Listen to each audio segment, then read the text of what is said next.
नमस्कार सर्वांना, जय जिजाऊ जय शिवराय चॅनलवर तुम्हा सर्वांचं मनापासून स्वागत आहे। श्रावण मास सुरू झाला आणि श्रावण मासाच्या तुम्हा सर्वांना हार्दिक हार्दिक शुभेच्छा। तुमच्या सर्व प्रकारच्या मनोकामना पूर्ण व्हाव्यात हीच माझी महादेवाचरणी प्रार्थना आहे।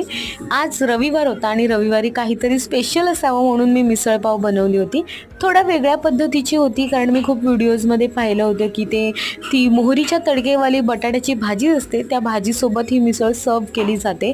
कारण आमच्या पालघरमध्ये किंवा रायगडमध्ये मी तर्रीवाली फरसाण कांदा लिंबूवाली मिसळ खाल्ली आहे, तर ही मी ट्राय केली होती घरी, पण इट वॉज यम। तुम्ही नक्की ट्राय करून पहा। याचा फुल व्हिडिओ ची लिंक मी डिस्क्रिप्शनमध्ये मेन्शन केली आहे आणि हा व्हिडिओ अपलोडेड सुद्धा आहे चॅनलवर, तर तुम्ही नक्की व्हिजिट करा। कमेंटमध्ये मला सांगा तुम्हाला कशी वाटली ते, आणि नक्कीच ट्राय करा। आवडल्यास लाईक आणि शेअर करा, सबस्क्राईब करायला अजिबात विसरू नका। धन्यवाद आणि असंच प्रेम देत